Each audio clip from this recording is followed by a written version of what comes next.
vie. Donc Jésus, il avait accepté, conformément au dessein du Père, d'être offert en expiation pour les péchés et les fautes de l'humanité pour la racheter. Alors nous ne sommes pas appelés à cela, nous sommes appelés à croire que Christ l'a fait et que nous sommes simplement aujourd'hui des intercesseurs, des prêtres aussi, bien sûr, mais des intercesseurs qui louent Dieu, qui l'adoront. Tu aimeras le Seigneur ton Dieu, toute ta force, toute ton âme, tout ce que tu peux être pour aimer Dieu, fais-le, adore-le et célèbre son nom et célèbre sa gloire parce que c'est ce qu'il nous demande, une intercession continuelle de prier et de veiller sans cesse. Mais lui, en tous les cas, il s'est offert en expiation pour nos péchés. Et il faut bien le voir comme ça. Il a enlevé, ôté les péchés de l'humanité. Si tu peux le croire ce soir, peut-être toi, tu vas me regarder en replay, tu n'as jamais entendu parler de ça, tes péchés peuvent être directement pardonnés dans la seconde si tu crois qu'il est mort pour toi. Et tu rentres directement du royaume des ténèbres dans le royaume de la lumière, le royaume de Dieu. Aucun mérite, c'est juste de croire par la foi. C'est peut-être trop simple, mais c'est Dieu. Et avec cette humanité rachetée, eh bien, Jésus devait subir en son corps, en son âme, je le redis, sur la croix, la peine de mort et la malédiction, pour accomplir quelque chose de très puissant, la rédemption. Et ce plan divin, il avait été préétabli avant la fondation du monde. Mais ce n'était pas un plan de sauvetage B, parce que oh, ça y est, tout à coup, Dieu est perdu, le Père sait plus ce qu'il faut faire, et oh, il réfléchit, il cherche un plan de sauvetage. Non, non, non, non. Avant que tout ça arrive, c'était déjà là. C'est le mystère de Dieu. Et Pierre, il nous en parle dans 1 Pierre. Je vais vous le lire, ce passage. 1 Pierre, chapitre 1, verset 18-20. Je vous le lis, simplement écoutez-le, c'est important. Sachant que ce n'est pas par des choses périssables, par de l'argent ou de l'or, que vous avez été rachetés de la vaine manière de vivre que vous aviez hérité de vos pères, mais par le sang précieux de Christ, comme d'un agneau sans défaut et sans tache, prédestiné avant la fondation du monde et manifesté à la fin des temps à cause de vous. Tout est dit. On va dire la messe est dite, hein, il n'y a rien à rajouter. Franchement, tout est là, hein. C'est vraiment clair. La manière de vivre de vos pères, bah, cherchez pas à la rattraper parce que c'est pas la bonne, hein, mais il faut le sang de Jésus, il faut vraiment cet agneau, sans défaut, sans tâche. Il était, il est toujours et il sera, et il continue d'être dans son temps continu Dieu, l'agneau de Dieu. Et avant la fondation du monde, il est dans le présent sur la croix, il est dans le futur pour demain et après-demain, il est et il vient. Et il est là, et c'est lui. Et c'est à cause de nous à la fin des temps. C'est pour nous qu'il est venu. Alors, ce qu'il importe de souligner dans la grande œuvre de rédemption réalisée par le Christ, le Fils de Dieu, incarné, hein, c'est ça que ça veut dire, c'est qu'il a porté les péchés de l'homme. Il a subi la peine de mort dans l'homme, pour l'homme. Parce qu'on peut dire qu'il est venu en nous, pour nous, en nous, pour nous. Deux choses qu'il faut vraiment voir d'une manière différente, de perspectives différentes. Il est venu en nous, il est venu pour l'homme, dont il a assumé le corps et l'âme. Parce que le Fils de Dieu, il n'a pas été crucifié, il n'a pas subi la mort pour lui-même, il n'a pas besoin. Il n'avait pas besoin de la mort. Il n'avait pas besoin. Lui, il n'avait pas besoin. Il est venu pour nous. Mais il est venu parce qu'il avait assumé la chair de l'homme. Et cette chair, en lui, elle était sainte. Elle était sans péché, évidemment. Mais il se chargea, il prit, il devint, un verbe d'état. Il a pris notre vieille identité qui nous amenait en enfer et dans la perdition. Il est devenu cette nature que nous étions. Et il se chargea de cette chair, de tous les péchés de l'humanité, toutes les fautes, toutes les transgressions de l'homme. Et désormais, le Fils de Dieu, il portait au sens fort et en vérité, hein, la chair du vieil homme faite poussière. Et c'est en cette chair qu'il a comparu devant Dieu, mais dans cette vieille nature qu'il est devenu pour nous. Il y avait la chair, mais il y avait aussi la nature, cette nature corrompue, perdue à jamais. Il va devenir cette vieille nature pour nous permettre de nous offrir en échange sa nature de Dieu. Et il est comparu devant Dieu pour emporter la responsabilité. Donc il a pris sur lui, c'est ce que ça veut dire. Il a pris toute la responsabilité qu'avait l'humanité d'être péché, de vivre dans le péché, d'être devenu péché et d'être devenu malédiction et de subir la malédiction. Lui, il est devenu pour dire stop, la nouvelle humanité n'a plus besoin de vivre comme ça. Mais il faut qu'elle croie dans ce que j'ai fait sur la croix et dans l'agneau que j'ai été pour eux, mon sang versé, un agneau sans tache, sans défaut. J'ai été cet agneau-là, je le suis perpétuellement encore, et je l'ai été depuis la fondation du monde, et je le serai. Ça ne s'arrêtera jamais pour tout homme ou toute femme qui va croire en moi. Et en sa qualité d'homme, eh bien, il a porté cette nature de poussière avec tous ses péchés. Alors, qu'est-ce qui se passe là dans cette histoire? Dieu, il va poser des modèles légaux.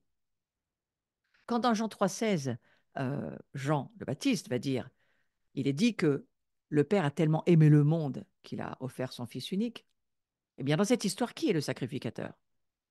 Si on regarde bien, c'est le Père, c'est Dieu le Père, parce qu'il est aussi le sacrificateur qui a apporté l'offrande, tout comme Abraham, il a dû apporter son Fils unique. Vous voyez pourquoi je vous ai mis sur ce visuel Abraham? Parce que je vais vous expliquer pourquoi et je vais finir ce cours là-dessus. Eh bien, Abraham, il a dû apporter son Fils unique parce que c'est un protocole que Dieu va faire par l'homme. Il fallait qu'Abraham obéisse à ce que Dieu allait lui dire, qu'il soit lui aussi le sacrificateur qui amène l'offrande du Fils unique. On sait bien, nous, aujourd'hui, Isaac, ce qu'il représente.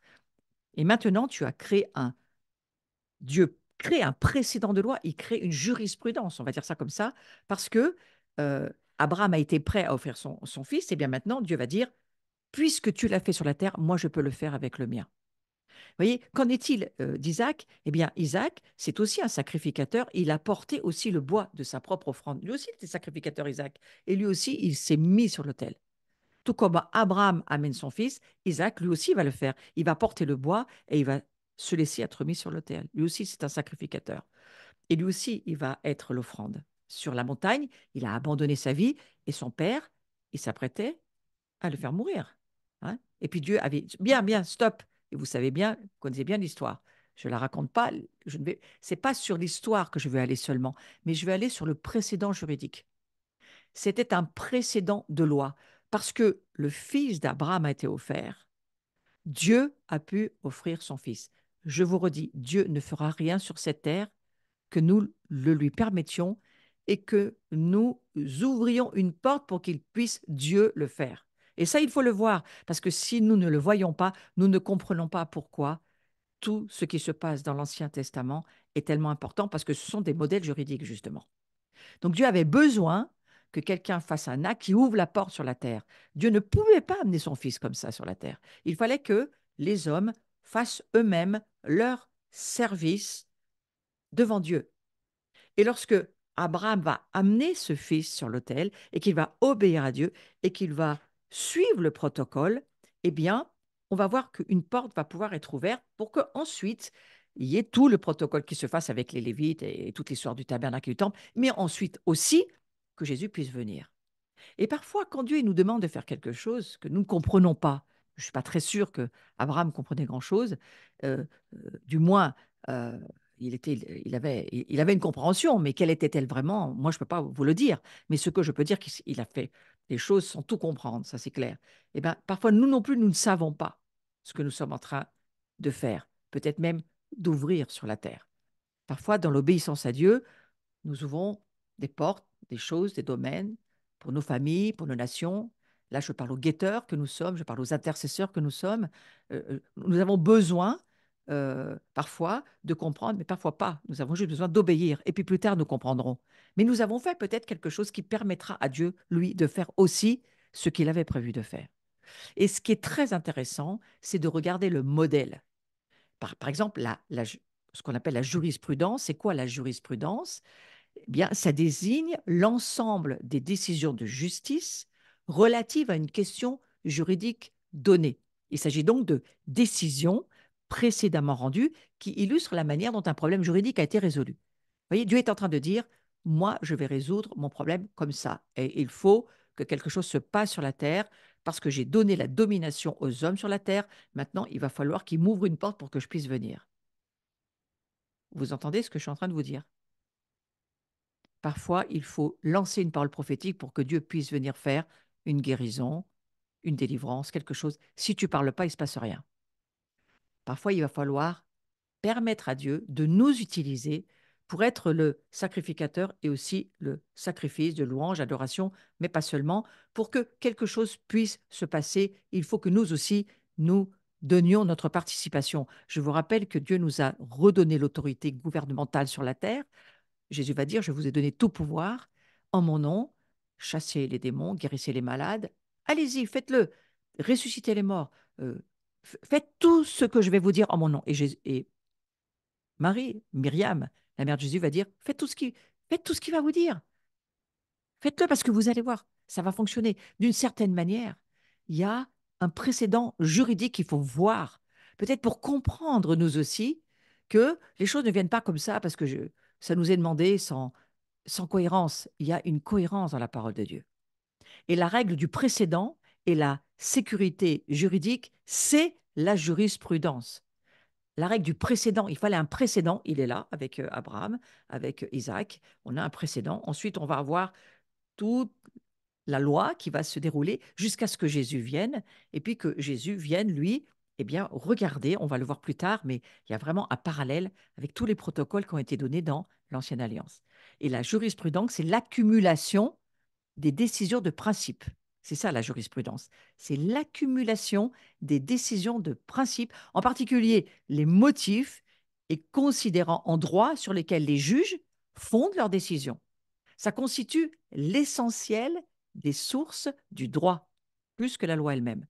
Et dans un sens ancien, la jurisprudence, c'était la science du droit. Le droit et la justice, hein, c'est les deux piliers du trône de Dieu. Et Dieu donne toujours un modèle parce que Dieu est toujours cohérent avec sa loi. Et si vous pouvez le voir ce soir, vous commencez à voir cela, vous allez voir les choses tout à fait différemment. Les choses sont posées avant que le temps commence pour que lorsque les choses vont s'accomplir, nous n'amenions pas des choses qui sont nouvelles parce qu'on ne crée rien de nouveau. Fait l'Ecclésiaste l'a dit. Vanité des vanités. Tout est vanité. Et tout a déjà existé, même dans la loi. Donc pour vous et pour moi, on n'amène pas des choses nouvelles. C'est probablement nouveau pour nous parce qu'on ne l'a pas encore vu, mais Dieu avait déjà mis en place le modèle. Et il avait déjà posé les précédents légaux de loi nécessaires pour que les choses s'accomplissent. Et Dieu, il a déjà mis en place les lois et les choses légales. Donc, on a besoin d'apprendre à être des sacrificateurs. On a besoin d'apprendre à être des prêtres. On a besoin de comprendre que ce que nous faisons, nous, aujourd'hui, dans la nouvelle alliance, dans une alliance renouvelée par Jésus, par son sang, mais les prêtres que nous sommes, les prêtres que nous sommes appelés à être, il y a évidemment force de loi et force de droit. La France, elle a besoin de sacrificateurs comme toutes les nations. Et s'il y a une chose dont les nations ont besoin aujourd'hui, ce sont des sacrificateurs. Je pense qu'un veilleur, un guetteur est forcément un sacrificateur où il lui manque quelque chose là. Hein. Parce que Jésus va dire, nous sommes un sacerdoce royal, une nation sainte, un royaume de sacrificateurs qui vont bien sûr dans leur sacrificature avoir à intercéder, à louer, à adorer Dieu et à gouverner pour Dieu au travers de la parole prophétique, ça c'est sûr. Donc aujourd'hui, nos nations ont besoin de prière, mais c'est une prière différente que celle que nous connaissons. Hein. C'est une prière qui va au-delà du voile, bien sûr. Donc, on va voir que Christ, et on va finir là-dessus pour aujourd'hui, Christ, il est le modèle du tabernacle. Allons voir Jésus-Christ, le grand souverain sacrificateur. Je trouve cela tellement intéressant.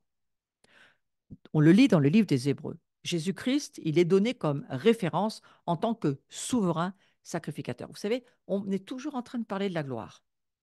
Je ne prononce pas le mot, mais il est dans ma pensée. On parle de la gloire de Dieu. Et il est venu nous montrer un modèle, un protocole de gloire. Donc on lit dans le livre des Hébreux que Jésus-Christ, il est donné comme référence en tant que souverain sacrificateur. Et l'auteur de ce livre, il est en train de dire que nous faisons partie de l'appel. Je vous le lis. Hébreux, chapitre 3, verset 1. C'est pourquoi, frères et sœurs saints ou saintes, qui avaient part à la vocation céleste, c'est-à-dire l'appel céleste, considérez l'apôtre et le souverain sacrificateur de la foi que nous professons.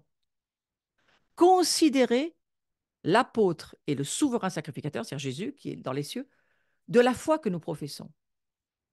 Notre foi s'exprime vers le souverain sacrificateur. Lorsque nous prions, lorsque nous intercédons, lorsque nous demandons quelque chose pour ce monde, nous intercédons et nous professons notre foi au souverain sacrificateur. Et il faut y faire attention, parce que je vais vous lire la suite. Hébreux chapitre 4, verset 14. Puisque nous avons un grand souverain sacrificateur. Prenez juste la référence, écoutez-le, vous n'avez pas besoin de le lire, mais écoutez juste ce que je vous dis. Hébreux chapitre 4, verset 14. Puisque nous avons un grand souverain sacrificateur qui a traversé les cieux. Il a traversé les cieux, mort sur la croix, il est descendu, il est remonté. Hein. Jésus, le Fils de Dieu.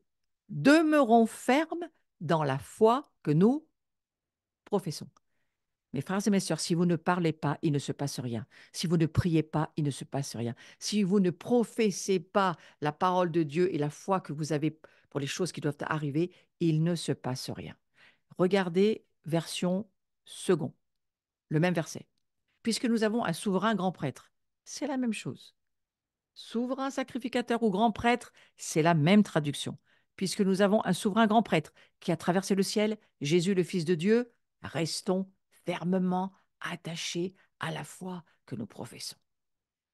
Donc ça veut dire quoi? On a un souverain sacrificateur qui est encore plus élevé, hein, puisque de la terre il est monté au ciel, et notre grand souverain sacrificateur qui est encore plus élevé, parce qu'il n'a pas fait comme les sacrificateurs de l'ancienne alliance, qui entraient pour une journée au-delà du voile, puis ils en ressortaient. Non, nous, notre grand souverain sacrificateur, il est entré au-delà du voile, il s'est présenté devant l'arche de l'alliance, et il y est resté depuis 2000 ans, et puis je vais vous dire quoi, mais il n'en est toujours pas sorti parce qu'il est dans les cieux. Hein. Il n'est pas entré pour le temps d'une journée ou le temps d'un sacrifice ou un temps humain, et puis il en est ressorti. Non, il y est entré depuis plus de 2000 ans, et il y est toujours, et il n'en sortira pas. Lorsqu'il va revenir, il va revenir avec les cieux, donc ça sera un peu différent selon moi. Et c'est comme s'il y avait une pause dans le temps humain. C'est comme si nous étions encore dans la journée du grand pardon, et que nous y sommes encore, et que d'une certaine manière, lorsqu'il ressortira, pourquoi est-ce que Jésus va ressortir? Quand ça sera le temps que le Père va l'appeler, pourquoi faire? Pour fêter la fête des tabernacles. Le repas des noces de l'agneau, c'est quoi? Si ce n'est pas une souka et la grande fête des tabernacles. Si vous lisez tout le livre de l'Apocalypse, vous allez voir que c'est une grande fête des tabernacles dont il est question. Comment ça s'appelle? La gloire des nations. Ça s'appelle comme ça, la gloire des nations. Donc le grand souverain sacrificateur, qui en est encore pas ressorti. Nous sommes dans un temps de pause où Jésus, il est encore à l'intérieur. Il est encore là-haut. Mais nous aussi, souvenez-vous, hein, parce que là, je fais un peu des parallèles avec ce que Jésus nous dit dans la nouvelle alliance renouvelée. Je ne veux pas rester seulement dans l'ancienne. Nous sommes assis avec Christ dans les lieux célestes. Nous aussi, nous sommes assis avec le grand souverain sacrificateur. Il est la tête, nous sommes son corps. Alors, nous sommes en lui, en travail, hein, en transformation, en glorification, on pourrait dire ça comme ça. Alors, on va voir sur ce dernier visuel, et je vous promets, je m'arrête là parce que c'est l'heure. J'aurais bien envie de continuer, mais c'est l'heure. L'invitation, elle nous est faite de faire quoi? D'entrer en Christ, parce que Christ, il est le modèle du tabernacle. Et on va voir la suite le cours prochain. On reviendra sur ce visuel. Et on ne va pas mettre la suite pour l'instant. Mais vous allez voir qu'on a besoin de voir par la foi ce que Jésus a fait pour nous, qu'il soit le modèle de qui nous sommes appelés à être et de ce que nous sommes dans la réalité invisible qui doivent devenir visibles pour nous. Donc je prie ce soir que ce chemin que nous faisons ensemble, de voir la gloire de Dieu, voir qui il est, voir qui nous sommes, rentrer dans la révélation de notre nouvelle identité, rentrer dans la compréhension de Christ, le modèle du tabernacle, lire, on va dire le premier livre, parce que j'aime pas dire l'Ancien Testament, mais le premier livre qui nous révèle l'ombre des choses à venir, et le Testament nouveau, la nouvelle alliance en Jésus, ou qui nous révèle qui il est et qui nous sommes, que ça puisse devenir quelque chose de réel. Nous puissions voir de plus en plus, de plus haut, plus profond, plus large, qui il est, qui nous sommes et qui nous sommes appelés à être et le fonctionnement légal sur lequel il a posé les choses pour que nous nous sentions en sécurité et en droit de faire ce que nous avons à faire aujourd'hui en tant que guetteurs, en tant que veilleurs, en tant que en tant que prêtres, en tant qu'adorateurs. Voilà. Donc, soyez bénis ce soir que vous puissiez laisser des, des choses peut-être qui vous paraissent tout à fait étonnantes, vous n'avez jamais vu, jamais pensé à ça. Laissez-vous emmener dans, j'appellerais ça, moi, le nouveau vin. Vous voyez, il y a un vin nouveau, il n'y a rien de nouveau dans les cieux, mais il y a quand même un nouveau vin qui nous a envoyé et que nous puissions devenir ces nouvelles outres qui vont pouvoir contenir ce nouveau vin de façon à ce que nous puissions être, devenir comme Christ. Amen. Amen. On reprendra la semaine prochaine. Donc, je vous promets, on revient sur ce visuel et on va voir que ce modèle de Christ dans le tabernacle, c'est extraordinaire pour vous, pour nous, de voir qui nous sommes. Donc, à la semaine prochaine, pour la plupart d'entre vous, je vous rappelle la journée du 23 mars qui arrive bientôt et pour lequel nous allons entrer dans la liberté et prier sur des domaines un peu particuliers de nos émotions. Et je crois bien que le Seigneur va même, je crois, vouloir guérir justement cette chair, âme et corps qui a besoin de guérir d'un passé parfois douloureux. Voilà, on se rejoint à Paris le 20 avril pour ceux qui êtes de la région avec Hélène Gousbaille et tout le collectif femmes. Moi, je suis invitée par le collectif femmes de Paris Tout est possible.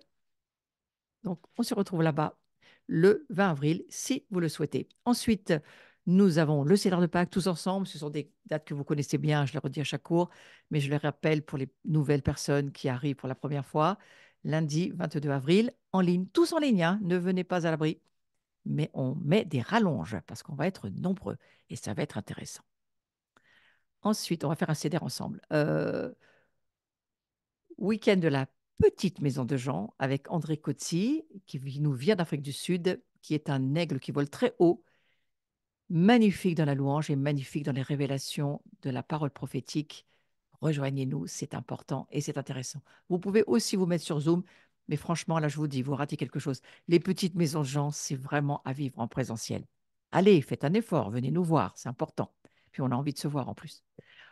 Ensuite, on a, je crois, qui juste derrière, c'est pour que vous reteniez les dates de la grande maison de Jean, le 12, 13, 14 juillet. Et voilà, je crois qu'en annonce, c'est l'essentiel. Ensuite, vous avez toujours mon livre qui vient de sortir, Le chemin de la liberté, qui parle essentiellement de la délivrance et de comment marcher sur ce chemin de la liberté. Vous pouvez le commander, si vous le souhaitez, sur notre site.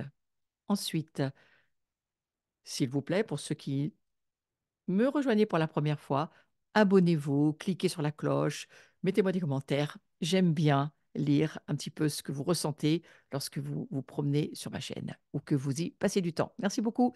Et puis, on va finir par tous ceux qui me bénissaient, qui euh, euh, faites ce sacrifice, parce que c'est un sacrifice hein, de donner, bien sûr, c'est un sacrifice d'adoration, eh bien, que votre sacrifice vous accompagne et puis vous bénisse, parce que moi, je suis en tous les cas bénie par vous. Voilà, je vous souhaite une belle soirée. À très vite et portez-vous bien. Belle soirée.